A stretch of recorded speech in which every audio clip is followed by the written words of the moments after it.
우리나라 격언 중에 서로 상반되는 격언이 있습니다. 그것은 바로 아는 것은 힘이다라는 것과 모르는 것은 약이다라는 격언입니다. 여러분, 어느 것이 더 타당하다고 여겨집니까? 여러분은 이 둘 중에 하나를 선택하라고 한다면 어떤 것을 선택하겠습니까? 한번 손 들어볼까요? 성격 파악을 좀 하기 위해서입니다. 아는 것이 힘이다. 그것이 맞는 것 같아요? 손 들어보세요. 아니면 모르는 것이 약이다. 성격 파악을 한다니까 두려워가지고 아무도 손을 안 드는 것 같습니다. 예. 아는 것이 힘이다라고 생각하고 이것을 좋아하는 사람들은 보다 적극적이고 도전적이고 진취적이고 또 실패를 두려워하지 않는 그런 사람들이라고 합니다. 그러면 모르는 것은 약이다라는 사람들은 좀 소극적이고 좀 의지적인 그런 사람들을 이야기하고 있습니다. 물론 이것은 극단적으로 나누어서 그런 것입니다. 이 격언은 둘 다 경험론적인 입장에서 우리 인생에게 꼭 필요하고 또 지켜야 될 사항입니다. 그러므로 우리는 이 격언을 좀 더 깊이 있게 분석해 보아야 합니다. 여러분, 이 격언을 만들어낸 사람의 입장에서 한번 생각해 보십시다. 아는 것은 힘이다 했을 때 여기에서 아는 것은 무엇을 의미하는 것일까요? 세상을 살아가는데 꼭 알아야 할 것을 말하고 있을 것입니다.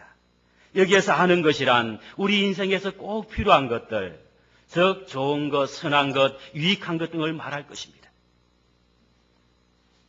그러면 모르는 것이 약이다 했을 때 모르는 것은 대체 어떤 것일까요? 우리가 살아가는데 있어서는 안 될 해로운 것들, 나쁜 것들을 이야기하고 있는 것이라 생각합니다. 우리가 알아서 좋지 못한 것들. 그런데 세상을 살아가는 사람들은 이 두 가지를 잘못 혼동해서 잘못 적용해서 인생을 망친 사람들이 참 많이 있습니다. 컴퓨터가 얼마나 유익한 도구입니까? 저도 컴퓨터를 사용하면서 참 좋은 도구다라는 생각을 많이 가지게 됩니다. 이전에 설교를 작성하기 위해서는 일일이 펜으로 글씨를 쓰든지 아니면 타자를 쳐서 설교를 작성해냈습니다. 그런데 그렇게 하다 보면은 틀린 부분을 고치기가 무척이나 힘들고 또 가다가 빼야 될 부분과 더해야 될 부분을 넣고 빼기가 너무나도 힘이 들었습니다. 그런데 요즘 컴퓨터로 하니까 얼마나 쉬운지 몰라요. 하다못해 맞춤법이 틀려도 맞춤법 조사를 딱 해놓으면 다 맞춰주니까 얼마나 편리한지 몰라요. 필요한 부분을 얼마든지 더할 수도 있고 또 불필요하다고 생각되는 부분들을 얼마든지 뺄 수도 있고 교회 주보를 작성하는데도 마찬가지일 거예요. 우리 간사들이 주보를 이렇게 제작을 해나갈 때 순간순간 바뀌는 일들이 많이 있거든요. 또 다 해놨다고 싶으면 또 이것 좀 넣어주십시오 하는 경우도 많이 있어요. 옛날처럼 타자를 쳐서 했다면 그때마다 새롭게 해야 될 겁니다. 그런데 요즘은 컴퓨터로 하니까 고치기가 얼마나 쉬운지 몰라요. 그래서 별로 어려울 거 없습니다. 그런데 이렇게 유익한 도구인 컴퓨터를 잘못 사용해서 인생을 망친 사람들도 많이 있습니다. 잘못된 음란 사이트에 들어가서 인생을 망친 청소년들이 있고 또 좀 삶이 어렵다고 해서 자살 사이트에 들어가서 인생을 종치는 인생들도 있습니다. 뿐만 아니라 게임에 중독되어서 그것 때문에 마땅히 해야 될 일들을 하지 못하고 인생을 허비해버리는 그런 사람들도 있습니다.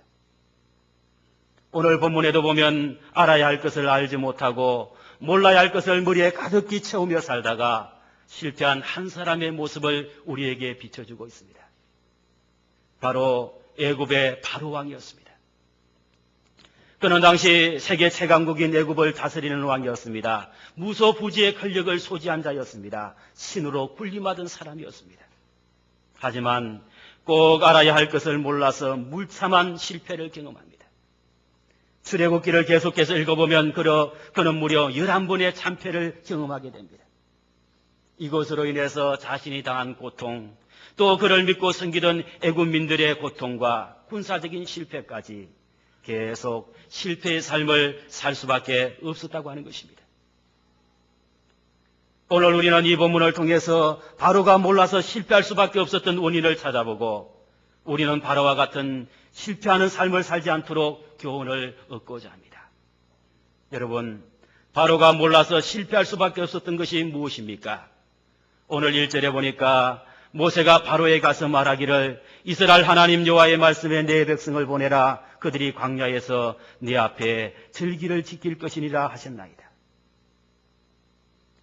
이에 대해서 바로가 대답을 합니다. 2절에 나온 말씀입니다.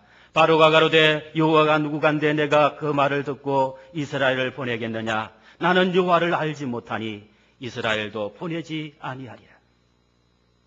바로가 몰랐던 것이 무엇이었습니까? 여호와를 알지 못했습니다. 이것은 어쩌면 인생에 있어서 최대의 무지요, 또 최대의 실패를 의미하는 것입니다. 물론 여호와를 알지 못한 육신적인 삶이 이 세상에서는 좋은 삶으로, 자유로운 삶으로 비춰질 수도 있습니다. 그러나 이것은 모래 위에 집을 지은 것과 같은 것이고 사막에서 가끔씩 나타난다는 신기루와 같은 것입니다. 일순간의 기쁨은 맛볼 수는 있어도 영원한 기쁨을 누릴 수가 없고, 잠시 잠깐은 자유로울 것 같아도 영원히 끈떨어진 점과 같은 정처 없는 삶이 되어지고 마는 것입니다.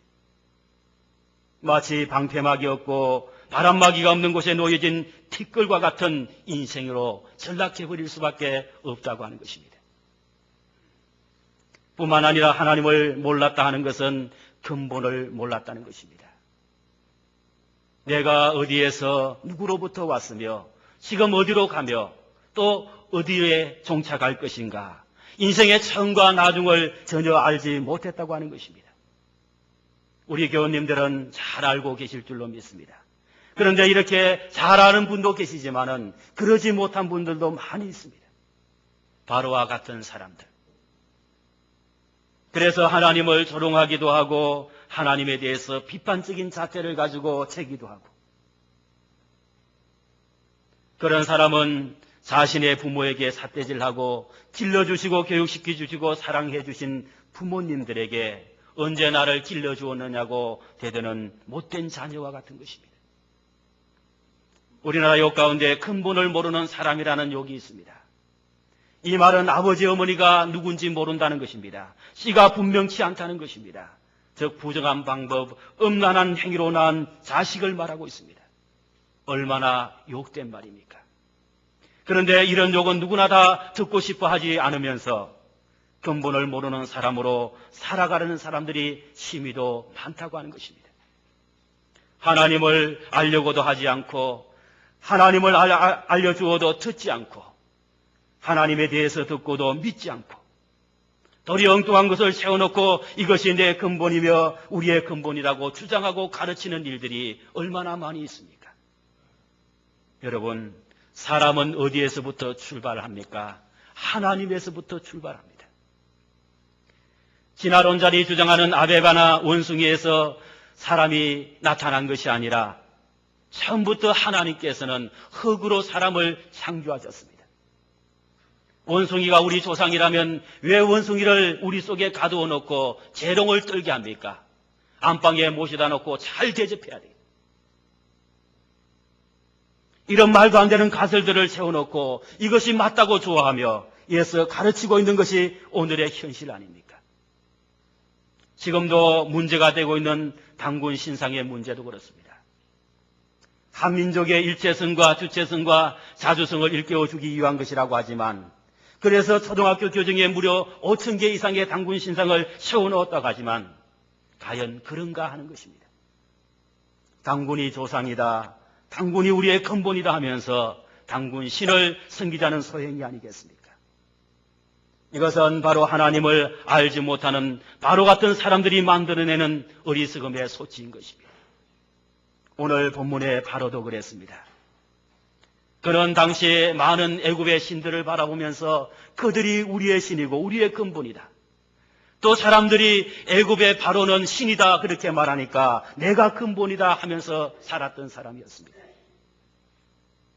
그런데 여호와 하나님께서 말씀하시는데 내 백성을 내보라는 이 모세의 말을 그는 들을 리가 없었습니다. 그래서 대답하기를 여호와가 누구간데 내가 그 말을 듣겠느냐? 나는 여호와를 알지 못한다. 나는 그 말을 듣지 않고 이스라엘을 내보내지 않겠다라고 말하면서 실패의 길로 걸어갔던 것입니다. 사랑하는 교우 여러분, 우리가 이 땅에서 성공하며 사는 것 참 귀한 것입니다. 이 땅에서 행복하게 사는 것 참으로 좋은 것입니다. 선하게 살아야 합니다. 그러나 우리가 이 땅에서 성공하고 행복하고 이 땅에서 선하게 산다고 할지라도 그 속에 하나님이 계시지 않는다면, 여기에 하나님과 아무런 관계가 없다면 우리 인생은 실패한 인생이라는 사실을 알아야 할 것입니다. 최선을 다해서 살아가지만은 거기에 하나님이 계시지 않는다면 우리는 실패할 수밖에 없습니다. 오늘 아침에 시편 90편의 말씀을 가지고 설교를 했습니다. 거기에 보면은 하나님의 영원성과 인간의 유한성을 노래하고 있습니다. 인간이 어떠한 존재이냐? 꽃과 같이 시드는 존재, 풀과 같이 금방 베어지는 존재, 잠깐 있다가 없어지는 존재. 그런데 이렇게 잠깐 있다 없어지는 존재, 그 가운데서도 행복이 있느냐? 그렇지 않다고 말합니다. 슬픔과 수고뿐인 인생이라고 말합니다. 이런 인생을 살아가는 우리, 이 가운데 하나님이 계시지 않는다면 무슨 유익이 있겠습니까? 잠시 잠깐 오면 다 허무하게 사라질 것뿐입니다. 오늘 아침에 이 말씀을 읽으면서 그렇게 고백했습니다. 하나님, 돈이 좋은 줄 알고 돈을 찾았습니다. 높은 자리가 좋은 줄 알고 높은 자리를 찾았습니다. 그러나 이것들이 금방 없어지는 것을 이제야 알았습니다. 다 없어질 것뿐입니다. 하나님을 모른다는 것은 인생을 실패한다는 것과 같은 것입니다.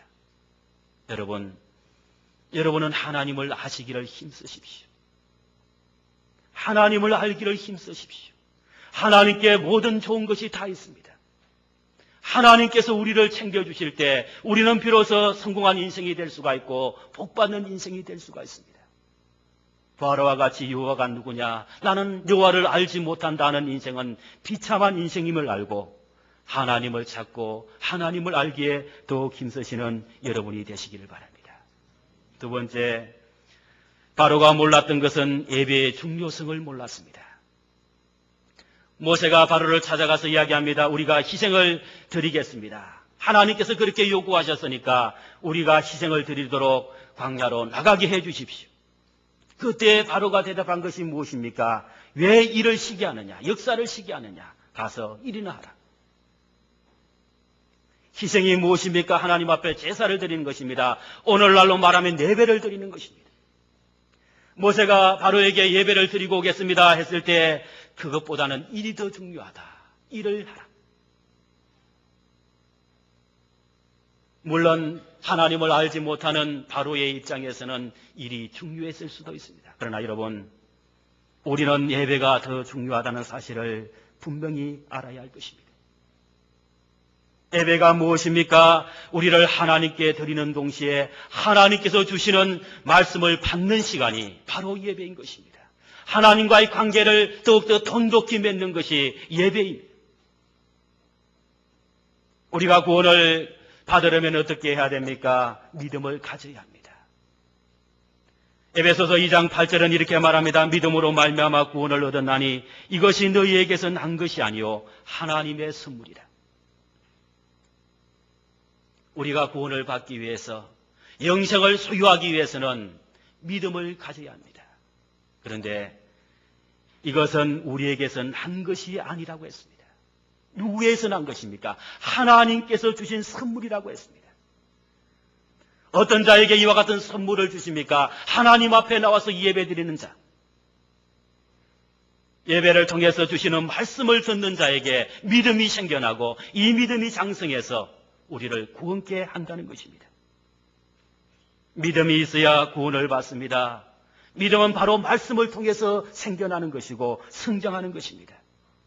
그래서 우리의 예배에 가장 중심을 두는 것이 바로 설교인 것입니다. 하나님의 말씀을 전하는 것입니다. 이것을 통해서 우리는 구원을 받을 수가 있습니다. 내가 노력해서 내가 선하게 산다고, 내가 고행을 한다고, 내가 이웃들을 많이 돕는다고 구원을 받는 것이 아니라 바로 예배를 통해서 주시는 하나님의 선물임을 말씀하고 있는 것입니다.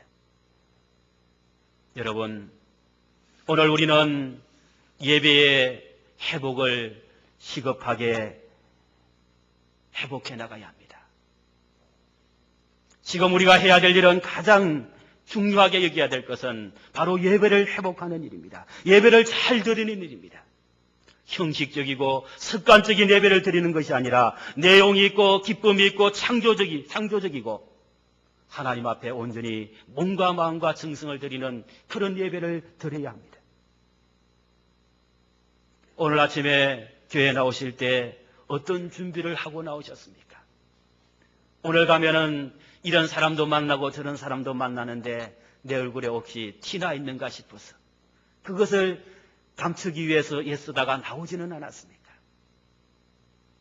하나님 앞에 나올 때 하나님이 내 모습을 보시며 어떤 모습일까? 그런 생각을 가지고 혹시라도 잘못된 것 있으면 회개하면서 나오는 심령이 바로 준비된 예배를 드리는 분입니다. 물론 사람을 의식하지 않을 수는 없습니다. 사람에게도 될 수 있으면 좋은 인상을 심어주어야 합니다. 그러나 그것보다 더 우선시해야 될 것은 하나님 앞에 내 모습을 더 좋게 가져가야 한다는 것입니다. 또한 교회에 나와서 예배를 드릴 때도 마찬가지입니다. 예배 시간에는 오직 하나님께만 집중해야 됩니다. 옆에 많은 분들이 앉아 있습니다. 그분들과 대화를 하고 싶을 수도 있습니다. 그러나 예배 시간에는 그렇게 해서는 안 됩니다. 왜? 예배는 하나님께 드리는 거기 때문에. 나중에 교제 시간에는 얼마든지 대화를 할 수가 있습니다. 그러나 예배 시간만큼은 집중해야 됩니다.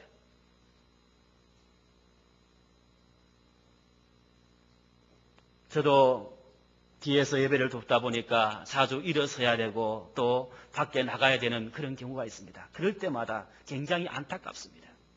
이런 일이 없이 그냥 가만히 오직 예배에만 집중하고 있으면 얼마나 좋을까 하는 생각을 가집니다. 그런데 그럴 여건이 되면서도 그러지 않는 분들이 너무나도 많습니다. 제가 여러분의 머릿속에 지금 무엇을 생각하고 있는지는 모릅니다. 그러나 여러분의 몸이 지금 어떻게 하고 있는지는 알고 있습니다. 물론 저도 잘한다는 것은 아닙니다. 그러나 우리 모두가 예배에 집중을 해야 된다는 것입니다. 그것이 하나님께서 원하시는 것입니다. 하나님께서 기뻐하시는 것입니다. 그것이 하나님께서 받으시는 예배입니다. 우리는 오늘도 하나님 앞에 나와서 예배를 드렸다라고 말할지도 모릅니다. 그러나 우리 하나님께서는 말씀하십니다. 너의 예배를 받은 적이 없다. 그러면 우리의 예배는 허공을 치는 예배입니다. 아무 쓸모없는 예배입니다. 예배는 우리에게 구원을 선물로 가져다 줄 뿐만 아니라 우리에게 이 세상을 이길 수 있는 힘을 공급해 줍니다.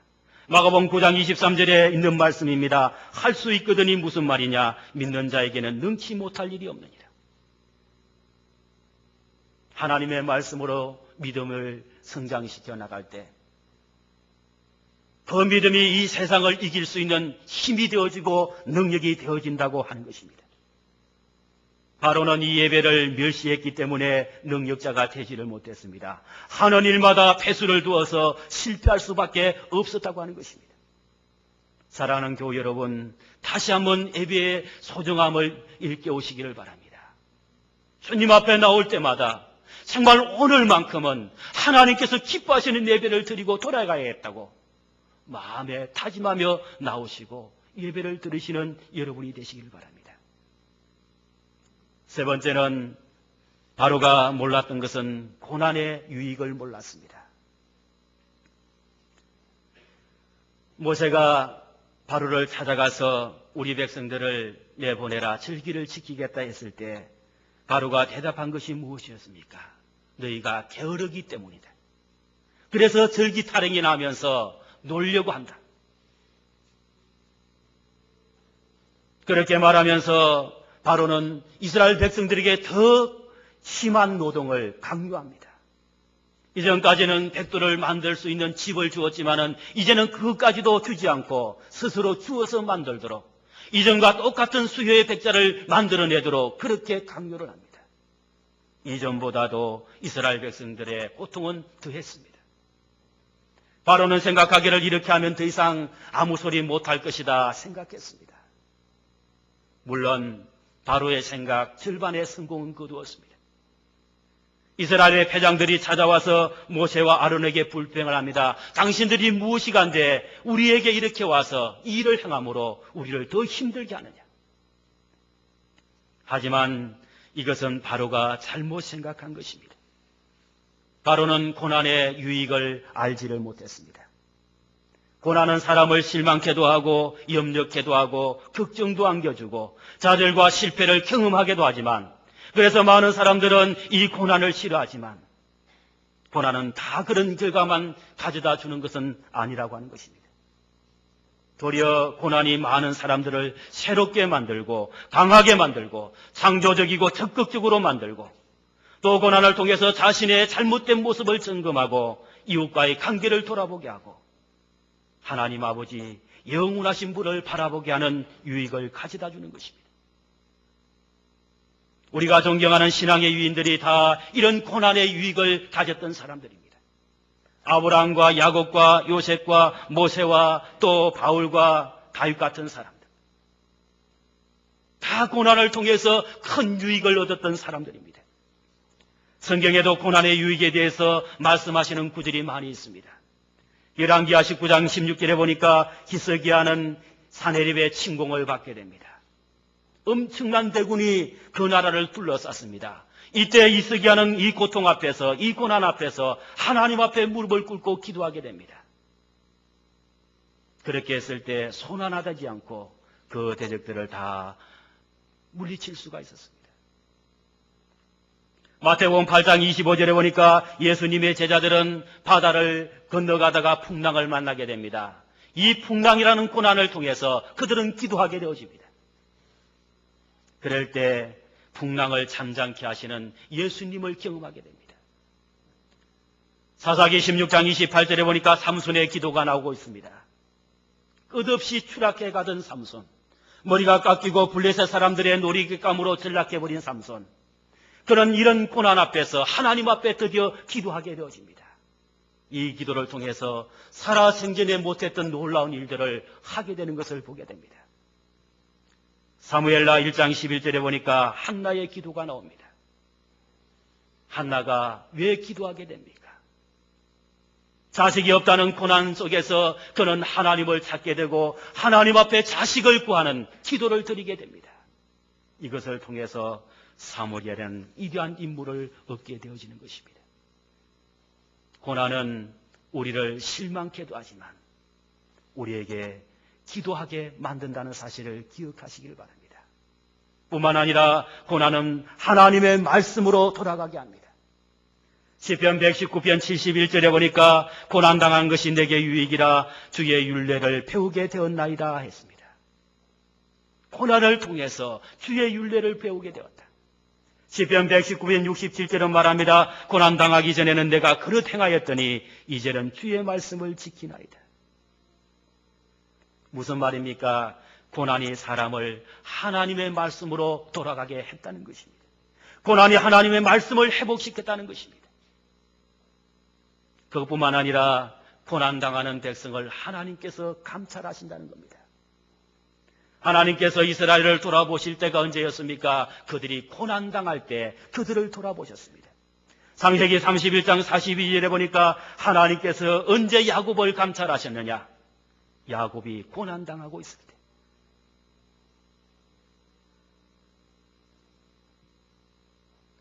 하나님이 나의 고난과 내 손의 수고를 감찰하사라고 고백하고 있는 것입니다. 하나님께서는 고통당하는 자와 함께 하십니다.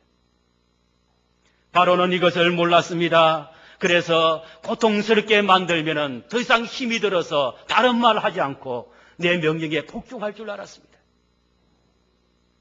그런데 이스라엘은 이런 고난 앞에서 드디어 하나님 앞에 나가서 기도할 수 있게 되었고, 옛날에 하나님께서 주셨던 약속을 기억할 수 있게 되었고, 또 그런 고난당하는 이스라엘의 모습을 하나님께서 감찰하셔서 그들을 출애굽시켜 나가신 것입니다. 사랑하는 교우 여러분, 우리는 알아야 될 것을 알지 못하고 모르는 것을 채워가면서 살고 있지는 않습니까? 인생의 가장 중요한 것이 무엇입니까? 꼭 알아야 될 것이 무엇입니까?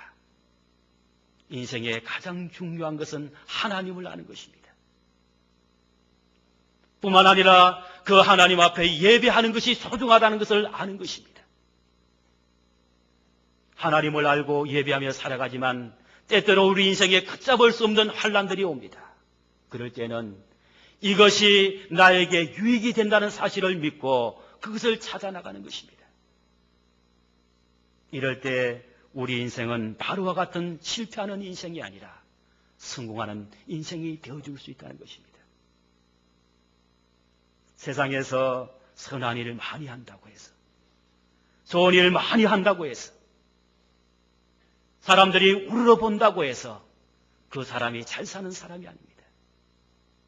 하나님을 알고 예배를 소중히 열고 고난을 통해서 유익을 얻는 사람이 진정으로 잘 사는 사람입니다. 이런 사람이 하나님께서 기뻐하시는 사람인 것입니다. 사랑하는 교우 여러분, 여러분은 바로와 같은 삶을 살지 않고 오직 하나님 안에서 하나님이 주시는 좋은 것들로 채워나가시는 여러분들이 되시기를 바랍니다. 기도드리겠습니다. 하나님 아버지 감사합니다. 오늘도 부족하고 약한 저희들을 불러주셔서 하나님 앞에 예배할 수 있게 하시고 귀한 말씀을 들려주시니 감사합니다. 하나님, 하나님을 아는 데 힘쓸 수 있는 저희들이 되어줄 수 있도록 인도해 주시옵소서. 예배의 소중함을 알아서 이제부터 예배를 드릴 때 온전하게 하나님이 받으시는 예배를 드릴 수 있도록 인도하여 주시옵소서. 인생의 고난이 찾아올 때 그 고난이 나쁜 것만 아니라 그 고난 속에서도 귀한 유익을 얻을 수 있다는 것을 알고 하나님께 나아가 하나님의 말씀을 붙들고 기도하며 감찰하시는 우리 하나님을 만나는 기쁨의 삶이 되게 하여 주시옵소서. 사랑 많으신 예수 그리스도의 이름으로 기도 올리옵나이다. 아멘.